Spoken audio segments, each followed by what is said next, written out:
Hello guys, welcome back to Mister Smart Technical. अगर आप अपने पेटीएम के पोस्टपेड अकाउंट को क्लोज करने की सोच रहे हो एंड आपने यूट्यूब पे बहुत सारे वीडियोस भी देख लिया कि कैसे हम पेटीएम के पोस्टपेड अकाउंट को क्लोज कर सकते हैं, वहां पे आपको 1 घंटे में 1 दिन में क्लोज करने का प्रोसेस बताया जाता है, या फिर आपने प्रोसेस भी कंप्लीट कर लिया होगा, वहां पे आपको 1 महीने वेट करने के लिए बोला जाता है, फिर भी आपका पेटीएम का पोस्टपेड अकाउंट है क्लोज नहीं हो रहा, तो आप क्या गलती कर रहे हो आज के इस वीडियो में आपको बताने वाला हूं। तो अगर आपको अपना पेटीएम का पोस्टपेड अकाउंट को क्लोज करना है तो आप सही वीडियो पे आए हो। एकदम जेन्युइन तरीका बताऊंगा जिसके थ्रू आप अपने पेटीएम पोस्टपेड अकाउंट को क्लोज कर सकते हो। कितना टाइम आपको लगेगा, क्या क्या प्रोसेस आपको फॉलो करनी है, सारा आपको इस वीडियो में जानने को मिल जाएगा। तो वीडियो को एंड तक देखना, साथ ही में इस वीडियो को लाइक करके चैनल को सब्सक्राइब जरूर से कर लेना ताकि आने वाले वीडियोज के नोटिफिकेशन आपको मिल सके।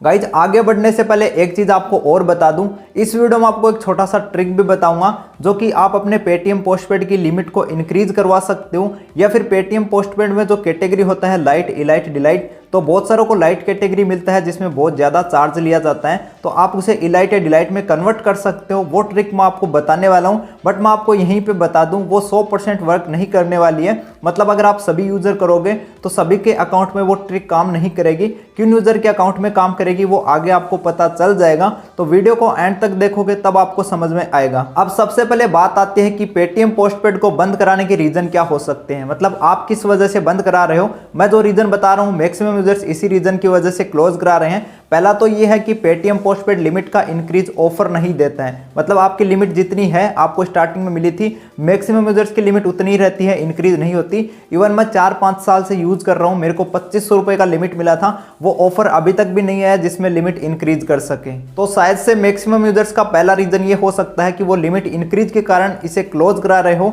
तो जो ट्रिक मैं आपको बता रहा हूँ ना, वो ट्रिक आप काम करोगे तो हो सकता है आपकी लिमिट भी इंक्रीज हो जाए। दूसरा ये हो सकता है कि बहुत सारे यूजर्स को लाइट कैटेगरी में लिमिट मिल रखा है। अब आपको पता है लाइट कैटेगरी में अगर आप ट्रांजैक्शन करते हो तो 100 रुपए पे आपको 2.5% चार्ज किया जाता है कन्वीनियंस फीस के तौर पे। जब भी आपका बिल जनरेट होता है तो 2.50 पैसे आपको देने पड़ते हैं एवरी 100 रुपए स्पेंड करने पे, मतलब जितने रुपए आप स्पेंड करोगे उस हिसाब से 2.5% का आपसे चार्ज लिया जाता है, जो कि बहुत ज्यादा चार्ज होता है। इस रीजन की वजह से भी आप क्लोज करा रहे होंगे। तीसरा रीजन ये हो सकता है कि अभी आपके पास क्रेडिट कार्ड आ गए हैं, स्टार्टिंग में आपने ऐसे ही से एक्टिवेट कर लिया होगा, या उस टाइम पे आपके पास क्रेडिट कार्ड नहीं होंगे तब आपने पेटीएम पोस्टपेड एक्टिवेट कर लिया होगा, एंड अभी आपके पास क्रेडिट कार्ड है तो आप चाह रहे होंगे कि बेफालतू का चार्जेस क्यों दिया जाए, हमारे पास जब क्रेडिट कार्ड है। तो पेटीएम पोस्टपेड आप यूज नहीं कर रहे होंगे तब आप इसे क्लोज कराने की सोच रहे होंगे। एंड एक चीज आपको और बताऊं, जो कि मेरे हिसाब से ये चीज आपको किसी ने नहीं बताई होगी, अगर आप किसी भी लोन अकाउंट जैसे पेटीएम पोस्टपेड, फ्लिपकार्ट पे लेटर, या फिर अदर कोई पे लेटर है, या फिर कोई क्रेडिट कार्ड है, कंटिन्यू आप 6 महीने यूज नहीं करते हैं, मतलब 1 भी रुपए का ट्रांजेक्शन नहीं करते हैं, तो वो आपके सिबिल पे नेगेटिव इफेक्ट डालता है। तो अब आगे चलते हैं एंड जान लेते हैं कि पेटीएम के पोस्टपेड को हम परमानेंटली कैसे क्लोज करा सकते हैं, और जो ट्रिक है वो भी इसी के बीच में आएगी। तो वीडियो को एंड तक देखना, कहीं पे मिस मत करना। सो गाइज, अब जो प्रोसेस मैं आपको बता रहा हूं उसे आपको सही से फॉलो करना है एंड आप अपने पेटीएम पोस्टपेड अकाउंट को सक्सेसफुली क्लोज कर पाओगे। एंड एक पर्टिकुलर डेट भी बताऊंगा जिस डेट को आपका जो पेटीएम पोस्टपेड अकाउंट है वो सक्सेसफुली क्लोज हो जाएगा। बट 2 गलती मैं आपको बताऊंगा एंड में जो कि आपको नहीं करनी है। अगर आप वो गलती करोगे तो कभी भी आप अपने पेटीएम पोस्टपेड अकाउंट को क्लोज नहीं कर पाओगे, तो एंड तक जरूर से देख लेना। तो सबसे पहले क्या करना है, पेटीएम की ऐप को ओपन करना है। जैसे आप पेटीएम की ऐप को ओपन करोगे इस प्रकार का इंटरफेस आपको नजर आ रहा होगा, जिसमें आप देख सकते हो बहुत सारे ऑप्शन है। यूपीआई मनी ट्रांसफर, इसके नीचे आप देख सकते हो माई पेटीएम का ऑप्शन है। अगर आपको माई पेटीएम का ऑप्शन नहीं मिलता है, यहाँ पे balance and history, Paytm bank, यहाँ पे पेटीएम वॉलेट, इस प्रकार के ऑप्शन है। इसमें आपको पेटीएम पोस्टपेड का ऑप्शन मिल जाएगा, इस पे आपको क्लिक कर लेना है। जैसे आप पेटीएम पोस्टपेड पे क्लिक करोगे, पेटीएम पोस्टपेड का ऑप्शन यहाँ पे ओपन हो जाएगा, जिसमें आपको कितना लिमिट मिल रखा है वो दिखा देगा। जैसे कि आप यहाँ पे मेरे वाले में देख सकते हो 2500 रुपये का लिमिट मिला हुआ है, जो कि 3-4 साल पहले मिला था, अभी भी 2500 रुपये है। ना तो किसी प्रकार का लिमिट अपग्रेड का ऑफर आया, ना ही यहाँ पे जो लाइट कैटेगरी है उसे अपग्रेड करने का ऑफर आया। आपको पता हो तो लाइट कैटेगरी में चार्ज लगता है जो कि 2.5% के समथिंग होता है। अगर आप 100 रुपये स्पेंड करोगे तो आपको 2.5 रुपये का चार्ज देना होगा, जो कि आपको पता है बहुत ज़्यादा अमाउंट होता है। तो पेटीएम तो हम यूजर से अच्छा खासा कमाई कर रहे हैं, लाइट कैटेगरी को अपग्रेड करने का ऑफर भी नहीं देता है, ना ही लिमिट अपग्रेड करने का ऑफर देता है। तो कुछ रीजन थे जिसकी वजह से मैंने सोचा इसे क्लोज करा देते हैं, क्योंकि ये हमारे सिबिल स्कोर में लोन शो करता है, जो कि एकदम कम अमाउंट का लोन होता है, तो इससे हमारे सिबिल स्कोर पर नेगेटिव इंपैक्ट पड़ता है। तो मैंने सोचा इसे क्लोज करा देते हैं। बट एक ट्रिक भी बताऊंगा बीच में, जिससे आप इसे अपग्रेड भी कर पाओगे अगर आपको ये वाला ऑफर मिलता है। तो अब यहाँ पे पासबुक पे क्लिक करके मैं आपको दिखा देता हूँ जो चार्ज है। बहुत सारे यूजर्स को यकीन नहीं होगा कि पेटीएम इतना ज्यादा चार्ज करता है, फिर भी मैं आपको पासबुक के ऑप्शन पे क्लिक करके दिखा देता हूँ। जैसे आप देख सकते हो मैंने 50 रुपये यूज किए थे, जिसका मैंने पेमेंट भी कर दिया 50 रुपये का।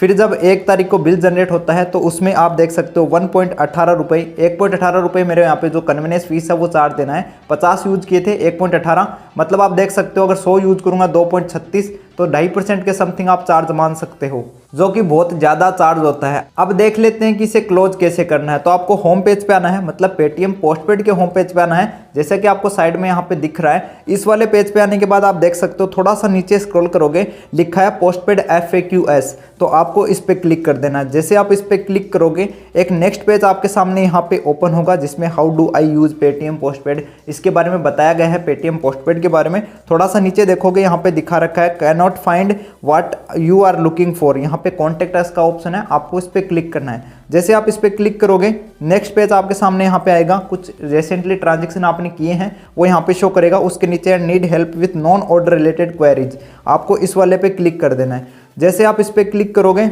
एक यहाँ पे हेल्प चैट का ऑप्शन यहाँ पे ओपन होगा, जिसमें आप देख सकते हो मेरा नाम आ रखा है, hi Ashish, I am your personal Paytm assistant. तो यहाँ से हम अपने पेटीएम पोस्टपेड को क्लोज करा सकते हैं। एंड मेरे को पता है बहुत सारे यूजर्स इस प्रोसेस को फॉलो किए होंगे, फिर भी उनका पेटीएम का पोस्टपेड अकाउंट क्लोज नहीं किया, उन्होंने वेट कर लिया फिर भी क्लोज नहीं किया। तो क्या गलती आपने की है, क्या गलती आपको नहीं करनी है जिसकी वजह से आपका पेटीएम पोस्टपेड अकाउंट क्लोज हो जाएगा, तो वो आगे हम यहाँ पे जानते हैं। अब यहाँ पे आने के बाद आपको थोड़ा सा वेट करना है, तो कुछ ऑप्शंस आपके सामने आ जाएंगे। जैसे आप देख सकते हो please select an option from below, नीचे कुछ ऑप्शन आपको दिखा रखे हैं, उनमें से आपको कुछ सिलेक्ट करना है। यहाँ पे आपको 4 नंबर का ऑप्शन मिलेगा, issue with Paytm postpaid account status, आपको इस पे क्लिक करना है। जैसे आप इस वाले पे क्लिक करोगे ना, तो आपके सामने इस प्रकार का कुछ ऑप्शन निकल के आएगा, जिसमें लिखा है what can I help you with, मतलब ये जो आपने ऑप्शन सेलेक्ट किया है उसके रिलेटेड ये क्या हेल्प कर सकते हैं। तो यहाँ पे भी 3 ऑप्शन है, आई एम अनेबल टू पे माई पेटीएम पोस्टपेड बिल, तो इस प्रकार की तो हमारी कोई दिक्कत ही नहीं है। यहाँ पे दूसरा ऑप्शन है, I want to deactivate my Paytm postpaid account,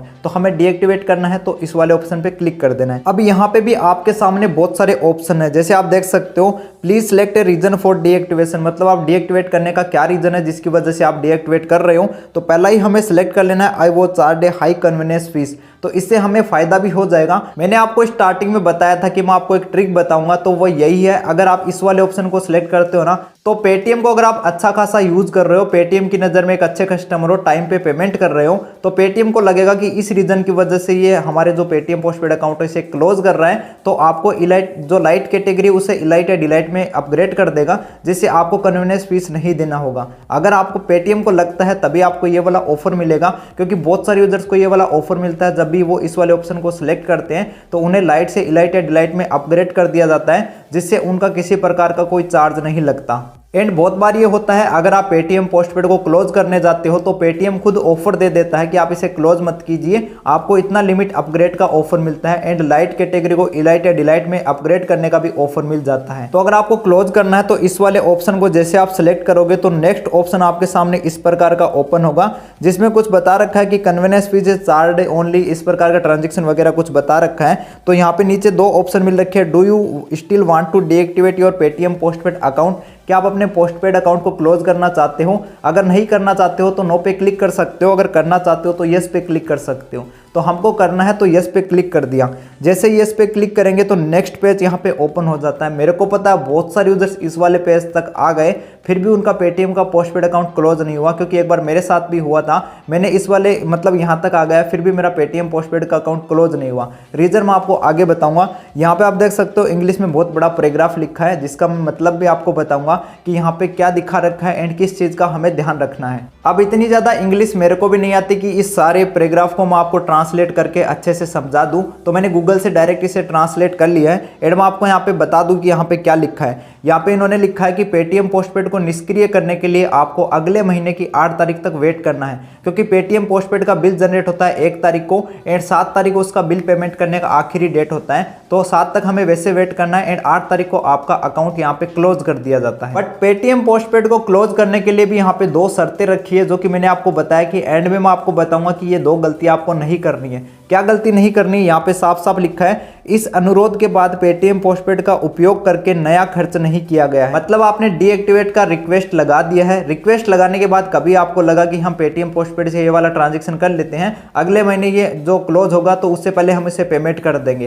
तो अगर आपने जो क्लोज रिक्वेस्ट लगाने के बाद यूज किया है तो आपका जो क्लोज रिक्वेस्ट है वो कैंसिल हो जाता है। इस वजह से भी बहुत बार क्या होता है, हमने क्लोज रिक्वेस्ट लगवाया बट हमने बीच में यूज कर लिया तो नेक्स्ट 8 तारीख तक वेट करने के बाद भी ये क्लोज नहीं हुआ। तो एक गलती तो आपकी ये हो सकती है। दूसरी गलती भी मैं आपको बता देता हूं कि ये वाली गलती आपको नहीं करनी है। पेटीएम का बिलिंग साइकिल डेट होता है 1 तारीख से लेकर महीने की आखिरी तारीख तक, जो कि 30 या 31 हो सकती है। तो बहुत सारे यूजर्स क्या करते हैं, जैसे 2 तारीख को उन्होंने 500 रुपये पेटीएम पोस्टपेड से यूज कर लिए, फिर उन्होंने 3 या 4 को वो 500 रुपये वापस पेमेंट कर दिए। मतलब जितना पेटीएम पोस्टपेड से यूज किया था उतना वापस उन्होंने पेमेंट कर दिया एंड वो 5-6 को सोचते हैं कि मैं पेटीएम पोस्टपेड अकाउंट को क्लोज करा देता हूं, तो वो क्लोज रिक्वेस्ट लगा देते हैं एंड रिक्वेस्ट लग भी जाती है। बट जैसा कि दूसरे ऑप्शन में यहाँ पे बताया गया है कि यहाँ पे बी नंबर का ऑप्शन आप देख सकते हो, अगले महीने की 8 तारीख को पेटीएम पोस्टपेड पर कोई बकाया नहीं होना चाहिए। तो जैसे आपने यूज किया 500 रुपये, 500 वापस पेमेंट भी कर दिया एंड क्लोज का रिक्वेस्ट भी लगा दिया, बट जब 1 महीने बाद मतलब 30 तारीख के बाद 1 तारीख आएगी उसको पेटीएम पोस्टपेड का बिल जनरेट होता है, तो आपने पेमेंट तो कर दिया बट अगर आप लाइट कैटेगरी में हो तो वहाँ पे कन्वीनियंस फीस का बिल जनरेट हो जाता है। मतलब 2.5% के समथिंग जो कन्वीनियंस फीस लगती है उसका बिल जनरेट होता है। तो मतलब आपने जो रिक्वेस्ट लगाया था वो कैंसिल हो चुका है। अगर आप ऐसा करते हो 1 तारीख से लेकर 30 तारीख तक किसी भी प्रकार का यूज नहीं करते हो, इस बीच आप कभी भी पेटीएम पोस्टपेड को डीएक्टिवेट करने का रिक्वेस्ट लगा देते हो एंड नेक्स्ट में 1 तारीख को जब बिल जनरेट होता है उसमें 1 रुपया भी आपका जो बिल है वो नहीं बन के आता है एंड 0 रुपये बिल बन के आता है। फिर 7 तारीख तक का टाइम लगता है, 8 को आपका पेटीएम पोस्टपेड क्लोज कर दिया जाता है। इसका सक्सेसफुली आपके पास एक ईमेल भी आ जाता है। इन केस 8 तारीख को वर्किंग डे नहीं होगा, मतलब कोई संडे वगैरह होगा, तो 9 तारीख का आपको पेटीएम पोस्टपेड का अकाउंट क्लोज कर दिया जाएगा एंड सक्सेसफुली आपके पास एक मेल भी आ जाएगा। सो गाइस, पेटीएम पोस्टपेड को क्लोज करने का बस एक यही तरीका है जिसके थ्रू आप क्लोज कर सकते हो। ऐसा कोई भी तरीका नहीं है, जैसा कि आपने यूट्यूब पे किसी वीडियो में देखा होगा कि पेटीएम पोस्टपेड को मैंने 24 घंटे में क्लोज करा दिया, 1 दिन में क्लोज करा दिया। ऐसा कोई भी ऑप्शन नहीं है, क्योंकि पेटीएम पोस्टपेड अपने बिलिंग साइकिल के अंदर अगर कस्टमर कुछ भी यूज करके वापस पेमेंट कर देता है एंड बाद में क्लोज करा देता है, तो जब बिल जनरेट होगा तब उसका जो कन्वीनियंस फीस आएगा तो वो कौन भरेगा। इसलिए इसके पूरे बिलिंग साइकिल के बाद जो आपका बिल जनरेट होता है उसी के बाद पेटीएम डिसाइड करता है कि आपके अकाउंट को क्लोज करना चाहिए या फिर नहीं क्लोज करना चाहिए। तो जब मैं वीडियो बना रहा हूं, मतलब आज के टाइम तक पेटीएम का यही रूल है पेटीएम पोस्टपेड को डीएक्टिवेट करने का। हो सकता है आगे इसमें कोई अपडेट आ जाए, तो जब भी कोई अपडेट आएगा तो आपको वीडियो मिल जाएगा। तो मैंने आपको कंप्लीट प्रोसेस बता दिया है कि पेटीएम पोस्टपेड को आपको किस प्रकार डीएक्टिवेट करना है, किन किन चीज़ों का ध्यान रखना है, क्या गलती आपको नहीं करनी है। उम्मीद करता हूं वीडियो आपको पसंद आया होगा। वीडियो पसंद आया तो इस वीडियो को लाइक जरूर से करना। साथ ही में अगर आप हमारे इस चैनल पे नए हो तो सब्सक्राइब कर सकते हो। साथ में बेल आइकन को ऑल पे प्रेस करना ताकि आने वाले वीडियोज के नोटिफिकेशन आपको मिल सके। इस वीडियो को एंड तक देखने के लिए आपका बहुत बहुत धन्यवाद। मिलते हैं नेक्स्ट वीडियो में।